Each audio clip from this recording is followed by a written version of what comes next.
অসমীয়াসকল জ্ঞাতি হিংসুক বুলি কয়, ওপৰলৈ আগবাঢ়ি যাব নিদিয়ে, হয়নে নহয় বাৰু?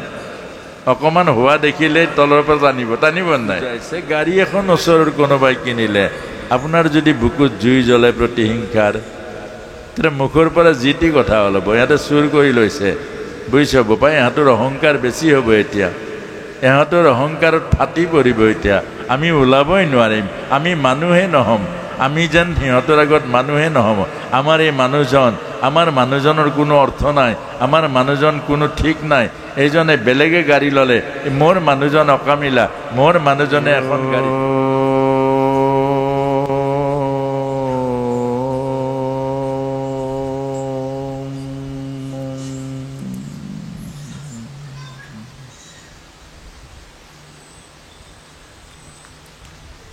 এটি বৰ মনোৰম কাহিনী আছে। এই মনোৰম কাহিনীটো হ'ল হিৰণ্যকশিপু। হিৰণ্যকশিপুৱে তেওঁৰ ভায়েক হিৰণ্যক্ষক ভগৱানে বধ কৰিলে, মানে বৰাহে। এতিয়া বৰাহে যেতিয়া বধ কৰিলে, বৰাৰূপী আছিল ভগৱান, ভগৱানেই বৰাৰূপে অৱতৰণ কৰিছিল, আৰু সেই বৰাৰূপী ভগৱানৰ হাতত হিৰণ্যক্ষ বধ হ'ল। এয়া ভাগৱতৰ কাহিনী। এতিয়া হিৰণ্যকশিপু আৰু হিৰণ্যক্ষ আছিলে কাশ্যপ আৰু দিতিৰ পুত্ৰ, আৰু এওঁলোকৰ জন্মটো আছিলে বৰ বিসংগতিপূৰ্ণ। এওঁলোক ব্ৰাহ্মণ আছিলে, উচ্চ ব্ৰাহ্মণ কাশ্যপ ঋষি, আৰু ঋষি পত্নী হ'ল অদিতি আৰু দিদি। এতিয়া এবাৰ কি হ'ল,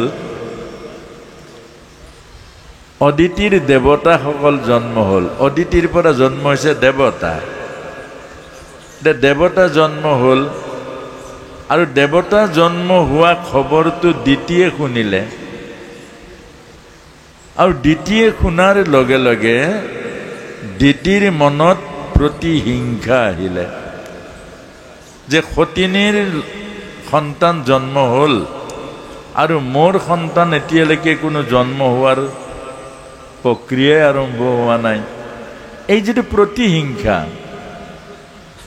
সেই প্ৰতিহিংসা বুকুত লৈ তেওঁৰ স্বামী কাশ্যপৰ ওচৰলৈ গ'ল। ক'লৈ? যজ্ঞশালাত, মানে আমাৰ গুৰু ঘৰত বা নামঘৰত সোমাই গ'ল।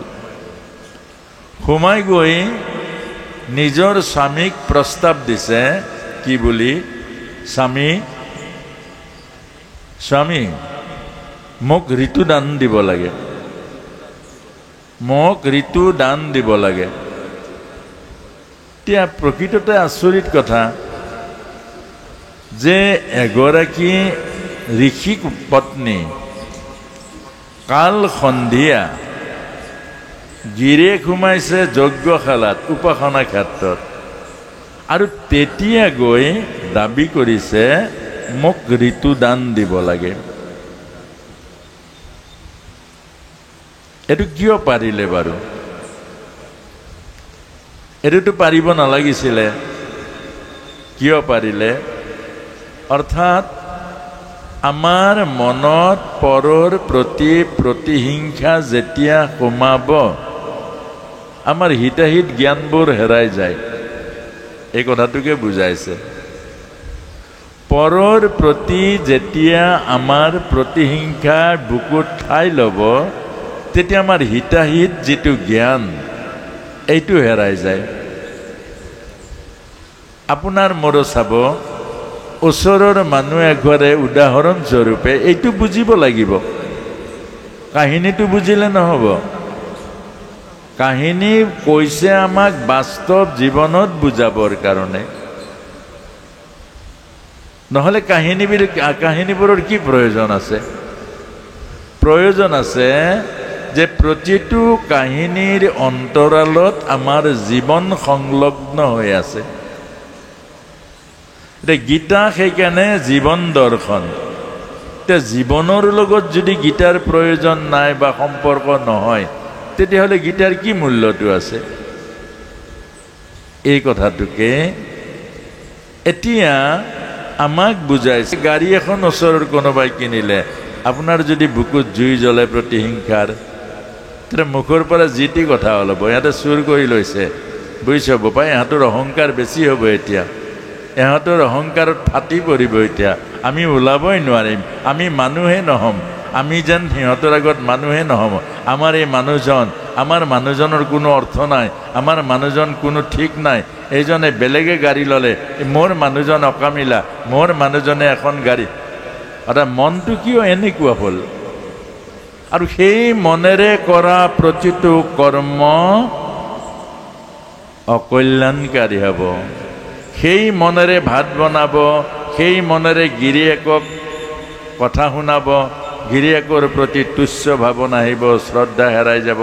আৰু সেই বিকৃত ভাৱনাযুক্ত মনেৰে অন্ন বনাব, অন্ন দূষিত হৈ যাব আৰু মতিচন্ন হৈ যাব, মূৰ বেয়া হৈ যাব, কি কয় একো ঠিকনা নহ'ব। আৰু দৰকাৰ হ'লে কাজিয়া লাগিব, কিবা নহয় কিবা এটা চেলু উলিয়াই। এতিয়া আমাক ইয়াৰ কাৰণটো কি? ইয়াৰ কাৰণ প্ৰতিহিংসা। যি মানুহৰ মনত প্ৰতিহিংসা প্ৰতিশোধ সোমায়, সেই মানুহৰ মন বিকৃত হয়, সেই মানুহ নিয়ন্ত্ৰণৰ বাহিৰলৈ যায়, সেই মানুহে কি দুৰ্ঘটনা কৰি দিব তাৰ কোনো সীমা সংখ্যা নাই। অৰ্থাৎ আজিৰ পৰা এইটোৱে বুজাইছে, আজিৰ পৰা কাৰো প্ৰতি প্ৰতিহিংসা নানিব। মন যদি প্ৰতিহিংসা পৰায়ণ হয়, মনৰ শান্তি হেৰাব, সুখ হেৰাব আৰু ঘৰখনৰ বহুত অনিষ্ট হৈ পৰিব। কিন্তু আমি কলিযুগত প্ৰায় প্ৰতিহিংসুকেই। কাৰোবাৰ উন্নতি হোৱাটো দেখিব নোৱাৰোঁ, কাৰোবাৰ অকণমান কিবা এটা হোৱাটো দেখিব নোৱাৰোঁ। গাড়ী এখন আহিলে আনন্দ কৰিবলৈ মিঠাই লৈ যাব লাগে। অ' বোপাই, তোৰলৈ মই মিঠাই আনিছোঁ, তই আজি বহুত ভাল কাম কৰিলি, আমাৰ গাঁৱলৈ তই গাড়ী এখন লৈ আনিলি, আমাৰ গাঁৱত গাড়ী নাছিল অ' বোপাই, তই গাড়ী এখন আনিলি, তোক মই মিঠাই লৈ আনিছোঁ, তই আমাৰ গাঁৱৰ আদৰ্শ। আৰু তোক দেখি অন্তৰ গাঁৱৰ দুজনে গাড়ী আনিব, আৰু তোৰ গাড়ীখন কাৰোবাৰ বিপদে আপদে বহুত সহায় হ'ব, মিঠাই লৈ যাব লাগে। এইটো হ'ল পজিটিভ। আৰু আপুনি হিংসা কৰিছে, ইয়াৰ নিগেটিভ। অৰ্থাৎ এই কথাটোকে আমাক বুজাইছে। আমাৰ অসমীয়াসকল কিন্তু বৰ জ্ঞাতি হিংসুক। আকৌ অসমীয়াসকল জ্ঞাতি হিংসুক বুলি কয়, ওপৰলৈ আগবাঢ়ি যাব নিদিয়ে, হয়নে নহয় বাৰু? অকণমান হোৱা দেখিলেই তলৰ পৰা টানিব নাই। এবাৰ আমেৰিকাত কেঁকোৰা কম্পিটিশ্যন হৈছিলে, দুজোৰা কেঁকোৰা দিব লাগে। চব কেঁকোৰাবিলাক প্লেনৰ ষ্টেচনত লগ লাগিলে, প্লেনত উঠালে, চব কেঁকোৰা ভৰোৱা যিবিলাক মানে বাকচ আছিলে চব ঢাকনি আছে, আৰু অসমৰ যি কেঁকোৰা ভৰাইছে তাত ঢাকনি নাই। প্লেনত চেক কৰিলে বস্তু ক'ত কেনেকৈ দিছে, দেখিলে দুটা বক্সৰ ঢাকনি নাই। এইটো কাৰ কেঁকোৰা? ঢাকনি নাই বোলে, এইটো অসমৰ। বোলে ঢাকনি দিয়ক, বোলে আমাক ঢাকনি নালাগে। বোলে ঢাকনি দিয়ক, কেঁকোৰা ওলাই গুচি যাব, বোলে ঢাকনি নালাগে, ওলাব নোৱাৰে। বোলে কেলে ওলাব নোৱাৰে? যে ওলাব এটা ওলাব খুজিলে চাৰিটা টানিব তললে। আমাৰ অসমৰ স্বভাৱ তেনেকুৱা। গতিকে আপুনি চিন্তা নকৰিব, ওপৰলৈ কোনেও যাব নোৱাৰে। এইটো ভাল কথা জানো? আজি ভাগৱতে কৈছে, অৰ্থাৎ আজিৰ সৎসংগই কৈছে অত্যন্ত বেয়া কথা, অত্যন্ত বেয়া কথা। গতিকে আজিৰ পৰা ইয়াতেই তিনিবাৰ কাণ ধৰি কৃষ্ণ কৃষ্ণ, আজিৰ পৰা এনেকুৱা কাম নকৰোঁ। আজি বুজি পালোঁ আৰু এইটোৱে ভাগৱত, এইটোৱে সৎসংগ। আজি কাণত ধৰিব লাগিব।